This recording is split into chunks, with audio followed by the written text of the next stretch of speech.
Hello everyone and welcome to today's video.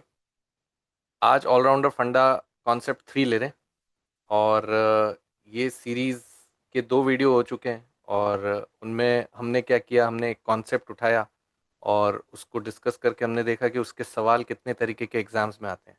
This is what you need to learn कि भाई हमें अगर concept आता है तो फिर एग्ज़ाम कोई सा भी हो, फ़र्क नहीं पड़ता।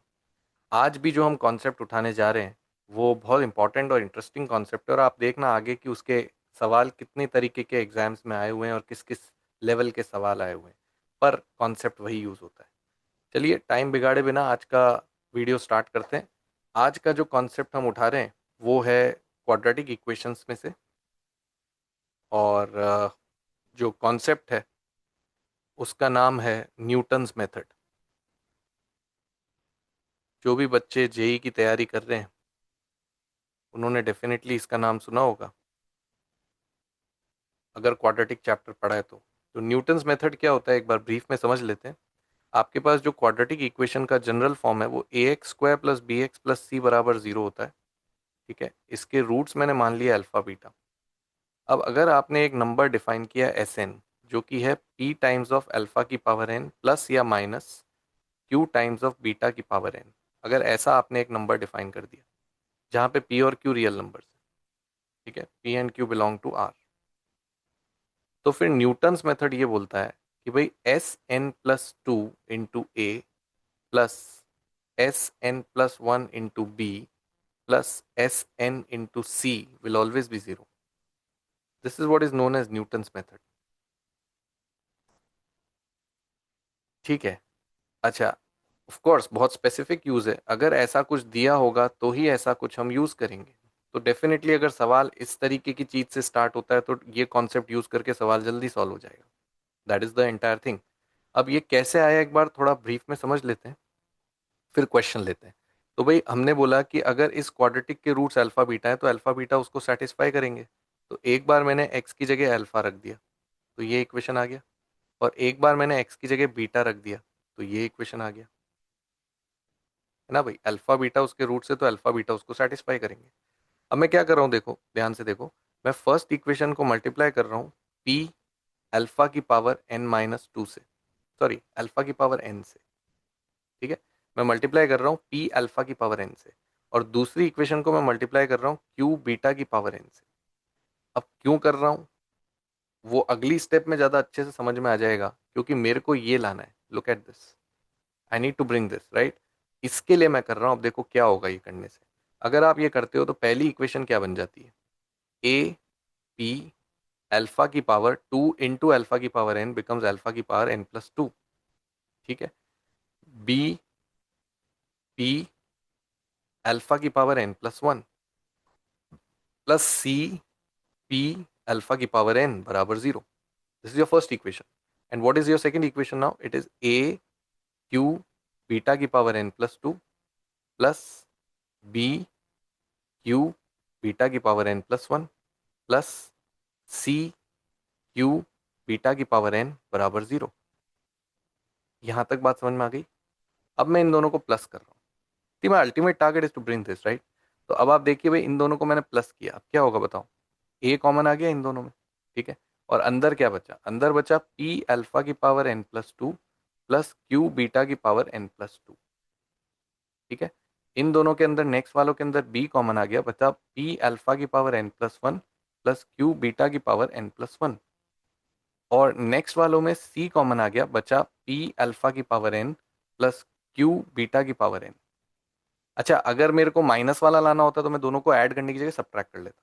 तो आप जहां जहां प्लस आ रहा है वहां माइनस लगा देते, है ना।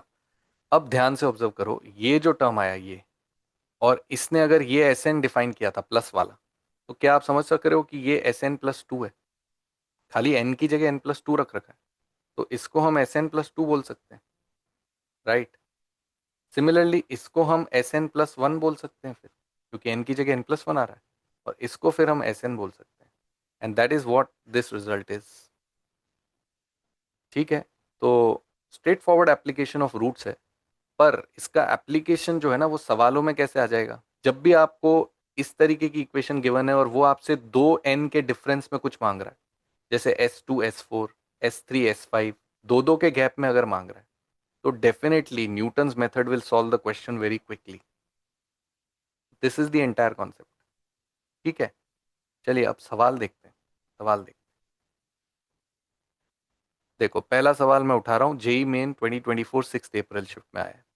देखिए क्वेश्चन क्या बोल रहा है, let alpha beta be the distinct roots of this equation. ठीक है भाई, यहाँ से जैसे ही सवाल चालू हुआ कि अल्फा बीटा इसके रूट्स हैं, x square minus T square minus 5t+6 multiplied bye x plus 1 = 0, इसके रूट्स उसने बोले अल्फा बीटा।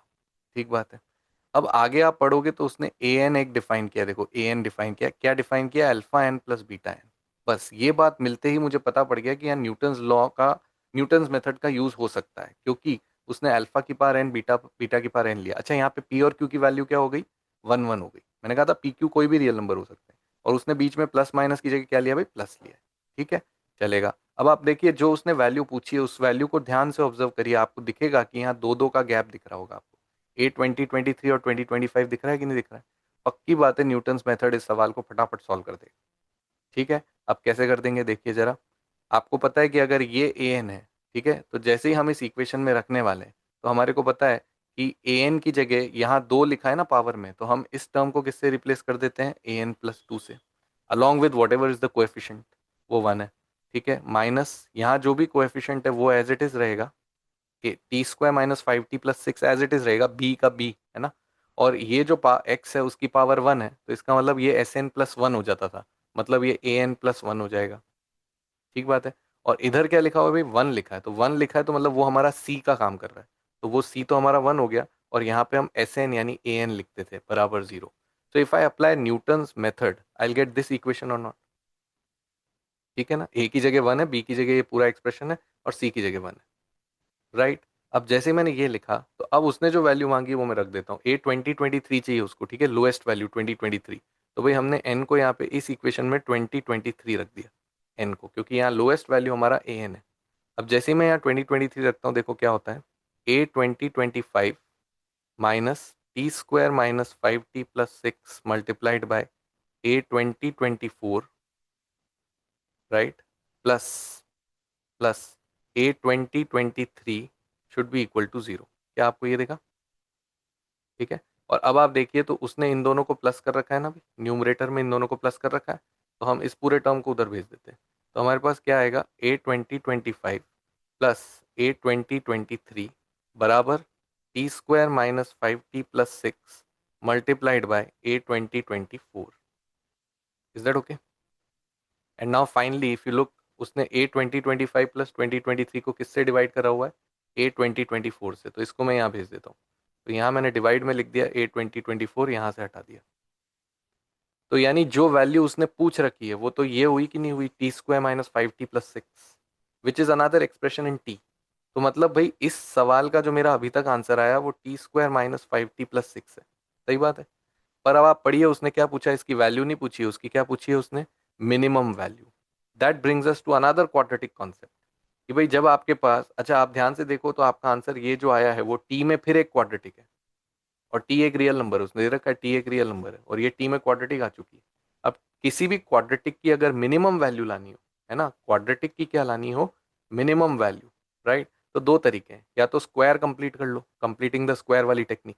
ठीक है, तो कंप्लीटिंग द स्क्वायर वाली टेक्निक से करोगे तो आप ऐसे कर सकते हो भाई कि टी स्क्वायर माइनस 5t, उसके बाद हम क्या करते हैं भाई, जो मिडिल टर्म होता है उसका आधा करते हैं, आधा कितना हुआ 5/2, फिर उसका स्क्वायर करते हैं, तो 25/4 हुआ, उसको प्लस करते हैं और उसी को माइनस करते हैं।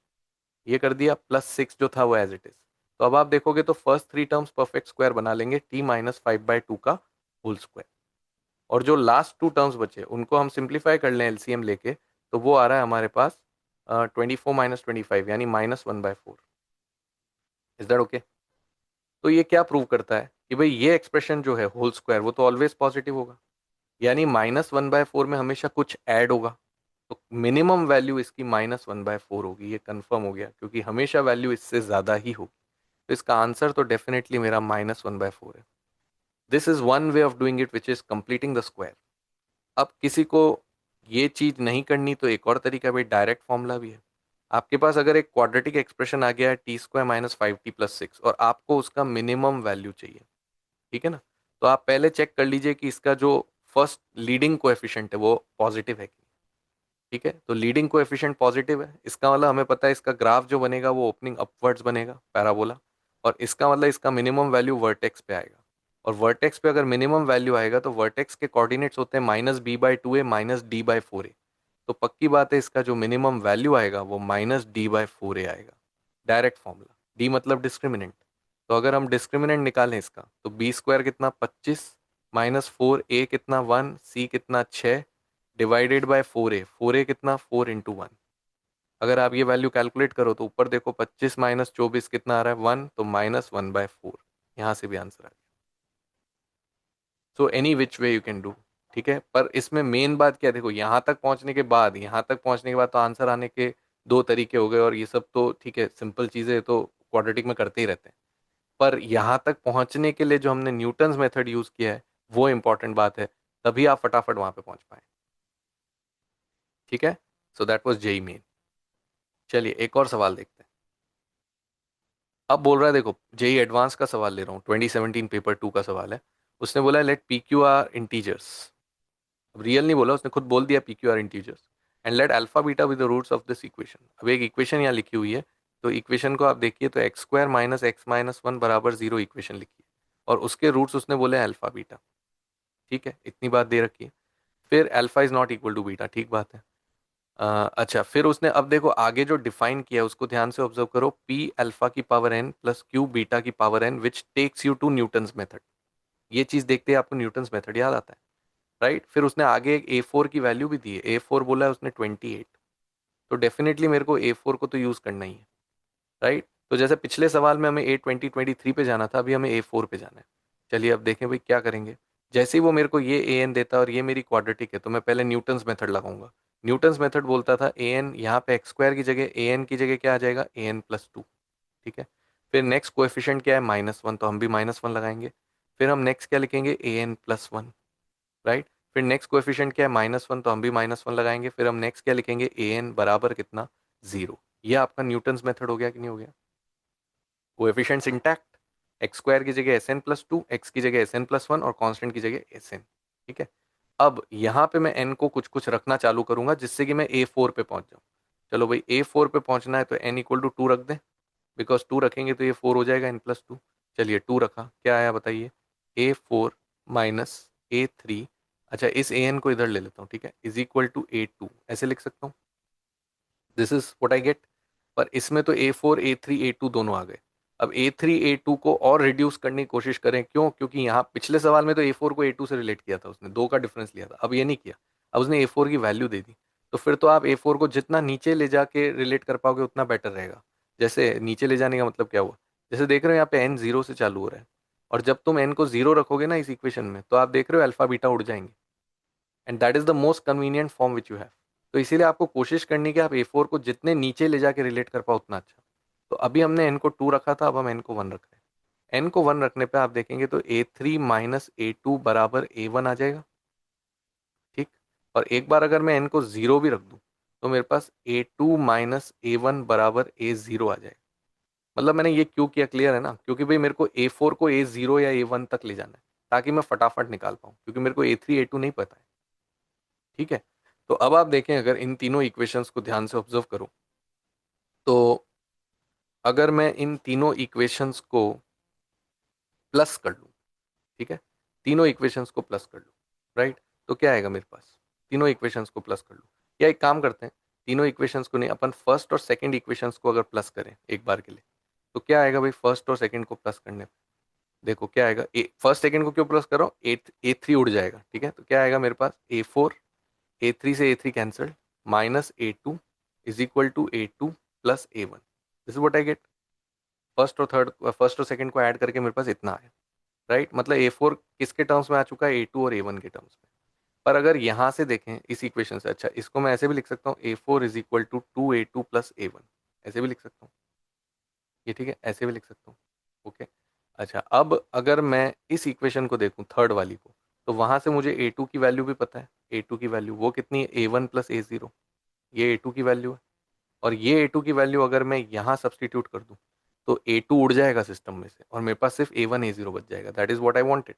तो मैं यहाँ पे A4 is equal to twice of A2 की वैल्यू रख रहा हूँ A1 प्लस A0, ठीक है, प्लस A1। तो अब आप देखेंगे तो A4 जो है वो किसके बराबर हो गया, 2A1 plus A1 plus 2A0, ये ठीक है। इसका मतलब फाइनली मेरे पास A4 जो कि मुझे ऑलरेडी गिवन है 28, वो किसके बराबर हो गया, 3A1 plus 2A0। This is what I gate, यही मुझे चाहिए, मुझे इसको मिनिमम पे रिड्यूस करना है ताकि मैं A1 A0 निकालने की तरफ दिमाग लगाऊं, ठीक है। अब मेरे पास कोई ऑप्शन नहीं है, मेरे को A1 A0 लिखने ही पड़ेंगे because I do not know anything else. तो अब मैंने इक्वेशन बनाई भाई 28 बराबर 3A1। अच्छा A1 का मतलब आप समझ रहे हो, इसमें n इक्वल टू 1 रखना है आपको, इस एक्सप्रेशन में n को 1 रखना है। देखो n को 1 रखोगे तो क्या आंसर आएगा भाई, P alpha plus Q beta, ऐसा आ जाएगा n को 1 रखने पे, राइट, प्लस ट्वाइस ऑफ। अच्छा A0 का मतलब n को आपको क्या रखना है इसी इक्वेशन में, 0। तो अल्फा की बार 0 1 हो गया, बीटा की बार 0 1 हो गया, तो ये P प्लस Q आ गया, ये भी ठीक है, ये ठीक है, राइट। अच्छा अब यहाँ से मेरे पास क्या बना, मेरे पास ये बना कि भाई 3 टाइम्स ऑफ, अब ये P अल्फा और Q बीटा, अब ये तो मैं सॉल्व नहीं कर सकता बिकॉज मेरे को उसके लिए अल्फा और बीटा निकालने पड़ेंगे। अच्छा अल्फा और बीटा निकालने पड़ेंगे तो भाई कोई बोलेगा हाँ निकाल सकते हैं भाई, क्वाड्रेटिक है तो क्वाड्रेटिक सॉल्व करना तो हमें आता ही है, ठीक है ना। पर अगर आप इस क्वाड्रेटिक को ध्यान से ऑब्जर्व करो तो ये स्प्लिट तो हो नहीं रही है, मिडिल टर्म स्प्लिटिंग तो लग नहीं रहा। दूसरी बात आप इसका डिस्क्रिमिनेंट देखो तो वो पॉजिटिव है ऑफकोर्स, तो इसके रूट्स तो रियल है, ये तो पक्की बात है। तीसरी बात, अगर आप इसका डिस्क्रिमिनेंट कैलकुलेट करो तो परफेक्ट स्क्वायर नहीं है। See if I calculate its discriminant it is what 1 + 4 √5, मतलब D5 आएगा, D5 आएगा, ठीक है। तो इसका मतलब इसके रूट्स इरेशनल है, ठीक है। इतनी बात मुझे पता पड़ गई कि इसके जो रूट्स हैं वो इरेशनल है, इतनी बात मुझे पता पड़ गई, इसके रूट्स इरेशनल है, मतलब जो अल्फा और बीटा है जिनकी हम बात कर रहे हैं वो इरेशनल है। और पी क्यू हमें इंटीजर दे रखे हैं, सवाल ने ऑलरेडी बोल रखा है कि पी क्यू इंटीजर। अब थोड़ा सा यहाँ दिमाग लगाना है, सी जेई एडवांस का पेपर है तो वो खाली एक कॉन्सेप्ट पे लेके सवाल नहीं बनाता, लेकिन मैं वही बताना चाह रहा हूँ इस सीरीज में कि आपका स्टार्टिंग फंडा देखो वही था, न्यूटन्स मेथड। अब इसके बाद आके कुछ और दिमाग लगाना है। क्या दिमाग लगाना है, देखें ध्यान से। अच्छा एक बात सबको पता होती है कि भाई अगर कोई आपसे ऐसा बोले कि something X plus something Y is equal to integer, ऐसा बोला गया सपोज, राइट, और आपको ये बोल दिया कि x जो है वो रैशनल है और y जो है वो इरैशनल है, सपोज करो, और मैंने बोला इन दोनों का सम इंटीजर आ रहा है, तो अब ये तभी संभव है जब ये इरैशनल वाला पार्ट जीरो हो जाए, वरना रैशनल प्लस इरैशनल तो हमेशा इरैशनल ही होता है, वो इंटीजर कहाँ से आ जाएगा।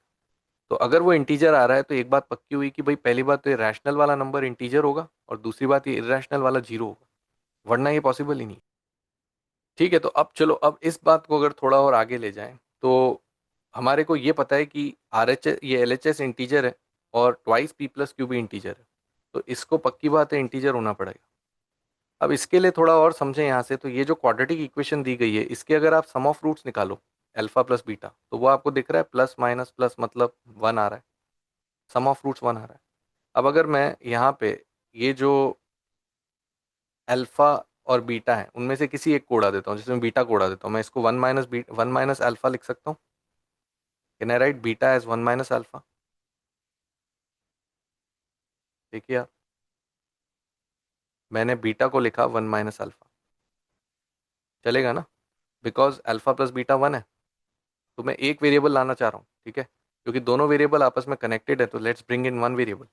अब यहाँ से कितना आया, 3 times of P alpha minus Q alpha, तो ऐसा लिख दूँ P minus Q into alpha, alpha वाला पार्ट अलग कर दिया, और साथ में बच रहा है 3Q, तो वो 3Q plus 2P plus 2Q वो मैंने अलग कर दिया। तो इसको फाइनली मैंने ऐसे लिख लिया 3 times of P - Q into alpha plus 5Q plus 2P, ठीक है भाई, ऐसा आ गया, बढ़िया। और ये पूरा बराबर किसके है, ये पूरा किसके इक्वल था, 28 के इक्वल था, ठीक है। अब जैसा हमने पहले बोला था 5Q plus 2P is an integer, क्योंकि Q और P इंटीजर, तो इसको डेफिनेटली इंटीजर होना पड़ेगा, वरना इन दोनों का सम इंटीजर नहीं आ सकता, सही बात है। पर हमें पता है कि भाई अल्फा तो इरेशनल है और ये इंटीजर्स है, तो अब irrational into any integer can only be an integer if that integer is 0, वरना तो पॉसिबल ही नहीं है। जैसे आप रूट थ्री को किसी भी इंटीजर से मल्टीप्लाई करो तो इंटीजर थोड़ी आएगा, सिवाय जीरो से मल्टीप्लाई करने के। तो एक ही संभावना बनती है, वो क्या बनती है कि आपका जो p माइनस क्यू है वो जीरो हो जाए। इसका मतलब p किसके बराबर है, q के।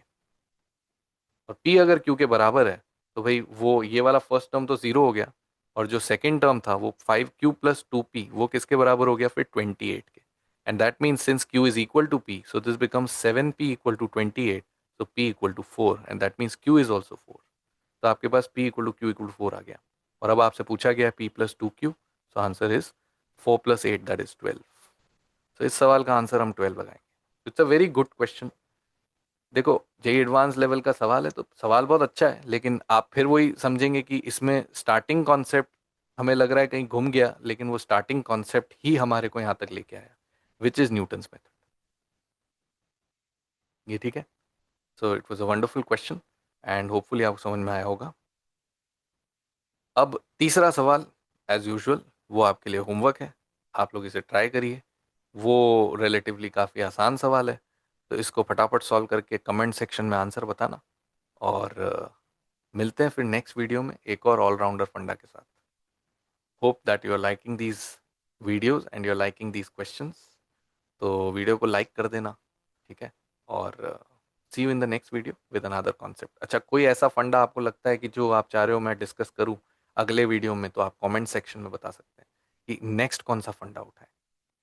ऑलराइट, पढ़ते रहिए, ऑल द बेस्ट, अच्छे से तैयारी करिए। See you in the next video.